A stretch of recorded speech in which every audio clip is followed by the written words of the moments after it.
আজকে মূলত আমরা কন্ডিশন নিয়ে আলোচনা করব। তো কন্ডিশন জিনিসটা কি? কন্ডিশন মানে হচ্ছে বাংলাতে আমরা বলি শর্ত, তাই না? যে ধরো বললাম তুমি যদি আজকে আসো আমি তাহলে যাব, তাই না?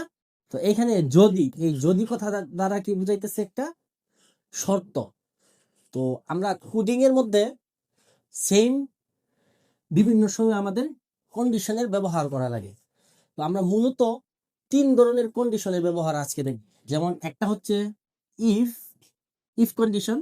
এই ইফ লিখে হাঁস ব্র্যাকেটের ভেতর আমরা আমাদের শর্ত বা কন্ডিশনটা দিয়ে দিব, এবং এই কন্ডিশন যদি পূরণ হয় বা ফুলফিল করে তাহলে কি হবে সেটা আমরা এই ডাবল ব্র্যাকেটের ভেতর আমরা বলে দিব। যদি ইফ শর্ত বা ইফ কন্ডিশনটা পূরণ না হয় তাহলে আমরা আরেকটা কন্ডিশন দেখব, এলস ইফ। এলস ইফ এর ভেতরে আমরা সেম ইফের মতো ফার্স্ট ব্র্যাকেটের ভেতর আমরা কন্ডিশনটা দিয়ে দিব, এবং যদি এই কন্ডিশন পূরণ করে তাহলে এখানে সেকেন্ড ব্র্যাকেটের ভেতর আমরা বলে দিব যে কি কাজটা করবে সে। যদি ইফ এবং এলস ইফ কোনো কন্ডিশনই ফুলফিল না হয় তাহলে সর্বশেষ এলস এই কন্ডিশনটা কাজ করবে, এবং এখানে আমরা কোনো শর্ত দিব না, কারণ এইগুলো যদি না হয় তাহলে বাকি এটা কাজ করবে। এখানে আমরা এই সেকেন্ড ব্র্যাকেটের ভেতর আমরা বলে দিব যে এলস এর ভিতর কি কাজ করে। ঠিক আছে? তো যাই হোক, তোমরা হয়তো প্রথমে একটু বুঝতেছো না, আমরা করতে করতে জিনিসগুলা চলো দেখি। এখানে ধরো সাপোজ আমাদেরকে বলা হয়েছে দুইটা নাম্বার ইনপুট নেওয়ার জন্য। আমরা দুইটা নাম্বার নিব এবং দুইটা নাম্বার নিয়ে দুইটা নাম্বারের মধ্যে আমরা তুলনা করব যে কোন নাম্বারটা বড়। তো যদি আমরা দুইটি নাম্বারকে তুলনা করতে চাই, ধরো আমরা ইন্টিজার টাইপের দুইটি নাম্বার ইনপুট নিব, প্রথম এ এবং আরেকটা নাম্বার বি। দুইটা ইনপুট নিব আমরা।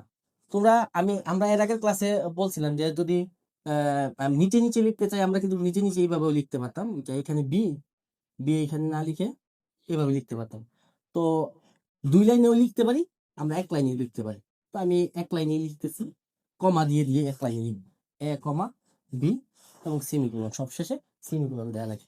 তো আমরা প্রথমে কি করলাম, এতটুকুতে আমরা দুইটা ইন্টিজার টাইপের দুইটা কি ভেরিয়েবল আমরা ডিক্লেয়ার করে দিলাম। এখন হচ্ছে এই ভেরিয়েবল গুলাকে আমরা আমাদের ইচ্ছা মতো ভ্যালু অ্যাসাইন করার জন্য আমরা স্ক্যানএফ যে ফাংশনটা ওইটা ব্যবহার করবো, অর্থাৎ স্ক্যান এফ এর ভেতরে আমরা এই এ এবং বি এর ভ্যালুগুলোকে অ্যাসাইন করবো। তো এ এবং বি এর ভ্যালু অ্যাসাইন করার জন্য তোমরা জানো যেহেতু ইন্টিজার টাইপের ডাটা, সো এখানে আমরা পার্সেন্টেজ ডি, যেহেতু দুইটা নিব, দুইটা পার্সেন্টেজ ডি ডাবল কোটেশনের ভেতরে রেখে আমরা কমা দিব, এবং এম%, এই প্রথম ডি এর মধ্যে আমরা এ কে অ্যাসাইন করতে চাচ্ছি, কমা এই দ্বিতীয় পার্সেন্ট ডি এর মধ্যে আমরা বি কে অ্যাসাইন করতে চাচ্ছি, সো এম% বি, এবং সবশেষে কি ব্র্যাকেট ক্লোজ করে আমরা সেমিকোলন দিয়ে দিই। প্রত্যেকটা আবারও বলতেছি আমি যে প্রত্যেকটা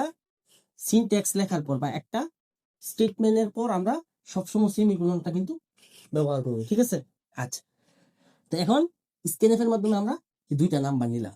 এখন আমরা তুলনা করব যে এই দুইটা নাম্বারের মধ্যে, ধরো তুমি স্ক্যানএফ এর মাধ্যমে এই দুইটা নাম্বার, এই এ যে নাম্বারটা, ধরো এখানে তুমি ভ্যালু 10 ইনপুট দিলা, বি যেটা এটা তো এই পার্সেন্টেজ টিতে ঢুকবে, তুমি এখানে ভ্যালু দিলা 20 সাপোজ।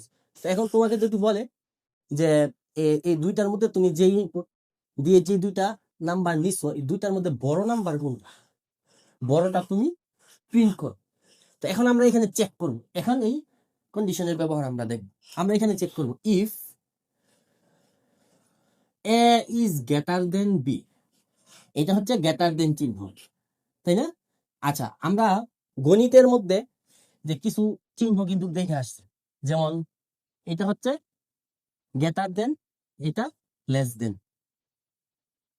এটা হচ্ছে গ্রেটার দেন অর ইকুয়াল, এটা হচ্ছে লেস দেন অর ইকুয়াল, আর এটা হচ্ছে কি সমান চিহ্ন, আর এটা হচ্ছে নট ইকুয়াল অর্থাৎ সমান না হলে আমরা এগুলো ব্যবহার করি।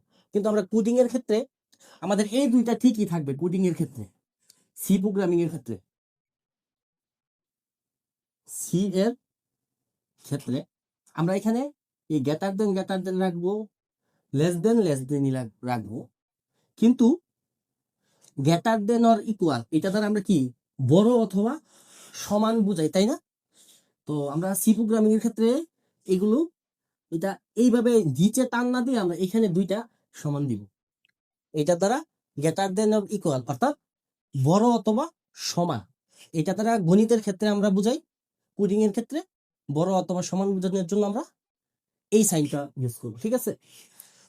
এটার ক্ষেত্রে same, less than or equal এইভাবে লিখবো আমরা, বুঝতে পারছো? এবং সমানের ক্ষেত্রে আমরা ডাবল সমান লিখবো, দুইটা সমান, এরকম সমান বোঝানোর জন্য আমরা দুইটা লিখব। এবং সমান না অর্থাৎ নট ইকুয়ালের ক্ষেত্রে আমরা সমান এই চিহ্নটা ব্যবহার করব সমান না বোঝানোর জন্য, ঠিক আছে? তো এইগুলো আপাতত একটু মাথায় রাখো, আমরা এইগুলোর ব্যবহার আরো পরে দেখবো। তো আপাতত আমরা এই যে জিনিসটা দেখতেছি সেটা দেখি। দেখো, যদি এ বি এর চেয়ে বড় হয় তাহলে কি করবে? আমরা এখানে একটা সেকেন্ড ব্র্যাকেট দিয়ে এখানে বলে দিব। আমরা চাচ্ছি কি বড় দুইটা সংখ্যা নেওয়ার পর দুইটা সংখ্যার মধ্যে বড় যেই সংখ্যাটা ওইটা আমরা প্রিন্ট করতে চাচ্ছি, তাই না? তো এখানে যদি বি এর চেয়ে বড় হয় তাহলে আমরা এখানে বলবো যে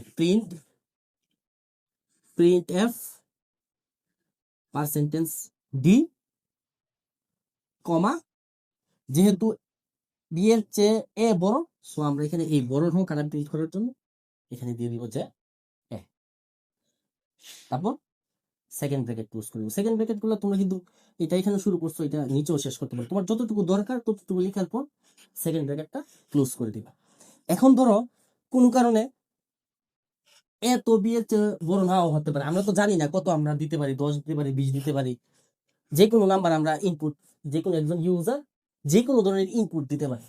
তো যদি কোনো কারণে এর চেয়ে বি বড় না হয় তখন আমরা কি করব? তখন আমরা এখানে বলে দিব যে এলস এখানে আমরা একটা কন্ডিশন বলে দিব।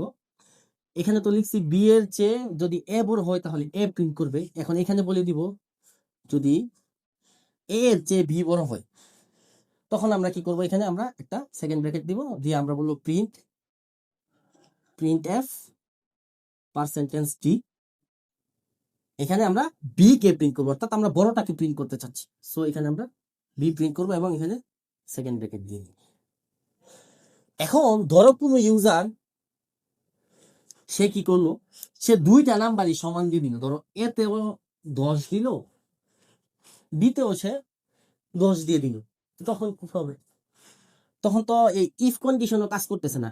এর চেয়ে বি এর চেয়ে এ বড় না, বি এর চেয়ে তো এ বড় না, এর চেয়ে বি বড় না, এর চেয়েও বি বড়, কারণ কি দুইটা তো সেম দিয়ে দিতেছে, অর্থাৎ দুইটা সম। যদি ইফ কন্ডিশন এবং এলস ইফ কন্ডিশন কোনোটাই কাজ না করে তাহলে আমরা সর্বশেষ কি আমরা বলতে পারি যে নাম্বার দুইটা সমান। সো আমরা এলস এর ভেতর এলস এখানে ডাবল ব্র্যাকেট দিয়ে আমরা বলে দিব একটা প্রিন্ট এফ এর মধ্যে প্রিন্ট এফ, আমরা কি প্রিন্ট এফ করবো? দে আর মানে টু নাম্বার, মানে দুইটা নাম্বার দে আর ইকুয়াল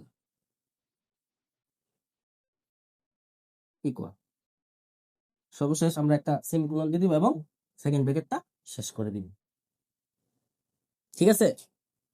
তো আশা করি এতটুকু বুঝতে পারছো কিভাবে ইফ, এলস ইফ এবং এলস কন্ডিশন কাজ করে।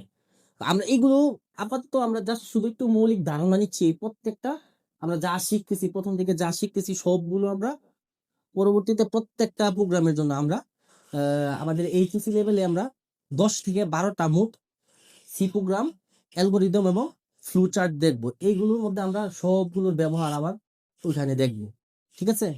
তো তোমরা বারবারে তোমরা এগুলা ইফ, এলস ইফ এবং এলস এই কন্ডিশনগুলোর ব্যবহারটা তোমরা একটু ভালোভাবে বুঝবা এবং এগুলো একটু তোমাদের মোবাইলে কিংবা ল্যাপটপ পিসিতে প্র্যাকটিক্যাল করে জিনিসটা একটু দেখার চেষ্টা করবা। ঠিক আছে? তো আজকে এই পর্যন্তই। দেখা হচ্ছে তাহলে পরবর্তী ক্লাসে। ততক্ষণ পর্যন্ত ভালো থেকো। আল্লাহ হাফেজ।